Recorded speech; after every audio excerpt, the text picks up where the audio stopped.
नमस्ते दोस्तों, कैसे हैं आप लोग। आज हम एक नई ध्यान विधि के ऊपर बात करने वाले हैं। काफ़ी दिनों से कुछ मित्र मेरे को ये कह रहे थे कि आप रेगुलर ध्यान विधियों के ऊपर बात करते रहा कीजिए। वैसे तो मेरा मानना ये है कि हमें सिर्फ एक ही ध्यान विधि चाहिए, वही जो हमें सध जाए। मतलब जो ध्यान विधि हमें पकड़ ले, समझो वही हमारे लिए सबसे उत्तम है। तो तब तक अगर आप लोगों के दिल दिमाग में ये रहता है कि हम विभिन्न तरीके की ध्यान विधियों के ऊपर काम करें, तो एकदम सही बात है, हमें करना चाहिए। आज जिस ध्यान विधि की मैं बात करने वाला हूँ, वैसे तो ये ध्यान विधि जो है वो आदिकाल से है। मतलब भगवान शिव ने इसे दिया हुआ है। पर जैसे मैंने पहले भी आपको कई बार बताया कि बहुत सारी ध्यान विधियां भगवान शिव ने दी, करीब 112 विज्ञान भैरव तंत्र में।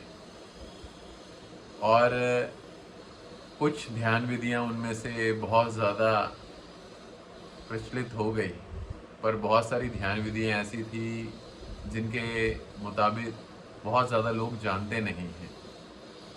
उनमें से एक ध्यान विधि ऐसी है जिसका नाम है चांद मारा। चांद मारा वैसे हमारे पुराने दिनों में हिंदुस्तान में हम उन लोगों को भी कहते थे कि जो चांद को देखते देखते पागल हो गए। सच में तो यही है कि ध्यान करने वाला कोई भी इंसान जो है, गृहस्थ को या एक ऐसे इंसान को जो सिर्फ पैसे के पीछे भाग रहा है, उसे पागल ही दिखता है। और इसकी के ऊपर एक अंग्रेजी में भी एक शब्द है जिसे कहते हैं लुनाटिक। लुनाटिक का भी वही मतलब है जो चांद मारा गया है, कि जिसके ऊपर चांद का असर बहुत ज़्यादा हो चुका हो। तो कहते हैं कि ये जो ध्यान विधि सूफी संतों ने काफ़ी ज़्यादा इस्तेमाल की। बहुत ध्यान, ये मैं कह सकता हूँ कि बहुत सरल ध्यान विधियों में से एक है।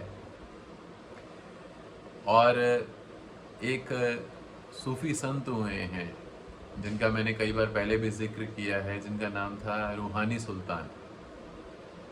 ये ध्यान विधि उन्होंने बहुत सालों तक इस्तेमाल की, और ये ध्यान विधि उनको उनकी माता जी ने दी थी, जिनकी अध्यात्म में बहुत रुचि रहती थी। और कहते हैं कि ये ध्यान विधि उनके गुरु ने, उनकी माता जी की गुरु ने उन्हें दिया था, जिनका नाम था हज़रत मस्तानी बाबा। तो चलिए उस ध्यान विधि पर काम करते हैं। ये ध्यान विधि आपको रात को करनी है। आप अपने आंगन में बैठ जाइए या घर की छत में बैठ जाइए। आपने कुर्सी पर बैठना हो कुर्सी पर बैठ जाइए। अगर आपको ज़मीन पर बैठना है, जैसे आपको कंफर्टेबल रहे आप वैसे कीजिए। पीठ अपनी सीधी रखिए, कंधे अपने ढीले छोड़ दीजिए, और आपको कुछ नहीं करना। चांद जो है, सिर्फ आपने चांद को देखते रहना है आधा घंटा ऐसे, बिना आंख झपके हुए। और होगा, शुरुआत में होगा कि जैसे आप ये शुरू करोगे तो पहले 1-2 मिनट 3 मिनट आपकी आंख से आंसू बहेंगे, पानी आएगा, पर उसकी कोई चिंता की बात नहीं है। उसके बाद वो ठीक हो जाता है। और धीरे धीरे आप देखोगे कि उसका समय जो है वो, जैसे जैसे आप बढ़ाना शुरू करोगे ध्यान का समय, तो देखोगे कि आपकी आंख से पानी आना भी बंद हो जाएगा। तो आपको कुछ नहीं करना, बस उससे चांद को देखना। और कई दिन ऐसे होंगे, शायद बादलों के कारण या फिर अमावस्या के आसपास आपको शायद कोई चांद ना दिखे, तो मैं कहूँगा कहीं पर भी कोई गलती से कोई एक तारा भी दिख जाए तो आप चाहे उस तारे को देखते रहना, तब भी आपका काम हो जाएगा। तो अभी हम क्या करते हैं, ज़्यादा नहीं, 2-4 मिनट तक मैं आपको सिर्फ करके बताता हूँ कि वो कैसे करना है। और उसे रोज़ रात कीजिए, कम से कम 90 दिनों तक। कम से कम आधा घंटा रोज़ कीजिए। अगर ज़्यादा समय कर पाएँ तो और भी अच्छा है। तो क्या करना है, पीठ सीधी अपनी कर लीजिए, कंधे ढीले छोड़ दीजिए, और जैसे अभी मैं देख रहा हूँ, आप सिर्फ उस तरीके से देखना शुरू कीजिए आसमान की तरफ।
तो आपको ऐसे देखना है आसमान में, जहाँ भी चांद हो उस पर अपनी नज़र टिका लीजिए, और उसके बाद जब आप देखते रहो कुछ समय के लिए, 5 मिनट 10 मिनट के लिए अपनी आंख बंद करके बैठे रहिएगा। कहते हैं यही ध्यान विधि रूहानी सुल्तान ने करीब 10 साल तक किया था, और उसके बाद उन्हें अपने दूसरे गुरु मिले, और वो दूसरी गुरु जो थी वो भी एक बहुत बड़ी स्त्री संत हुई हैं, ब्रह्म ज्ञान को उपलब्ध, जिनका नाम था हज़रत बाबा जान। कहते हैं हज़रत बाबा जान जब उन्हें मिले थे तो उन्होंने जब उन्हें प्यार दिया और थपकी दिया एक, तो उन्होंने ये बात कही कि तू तो बिल्कुल तैयार बैठा है, बस तेरे को एक धक्का देना है मैंने। और कहते हैं रूहानी सुल्तान उसके बाद परम ज्ञान को उपलब्ध हो गए थे।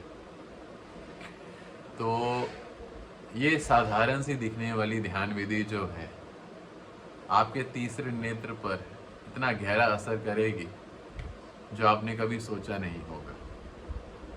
क्योंकि जैसे जैसे आपकी आंख तैयार होनी शुरू होगी, जैसे जैसे आपका आधे घंटे से भी समय ज़्यादा बढ़ने लगा, आपके यहाँ पर आप महसूस कर पाओगे कि बहुत ज़्यादा गर्जन होगी, और जब गर्जन होगी तो आपके तीसरा नेत्र धीरे धीरे जागृत हो जाएगा। तो आप इस ध्यान विधि को शुरू कीजिए, और जब आप 90 दिन इसके पूरे कर लेंगे तो आप मेरे को बताइएगा, फिर मैं आपको उसका जो अगला जो हमने स्टेप लेना है फिर हम वो लेंगे। ठीक है, बस इतना ही कहकर मैं आपसे और बाकी सभी दोस्तों से इजाज़त चाहता हूँ। नमस्कार।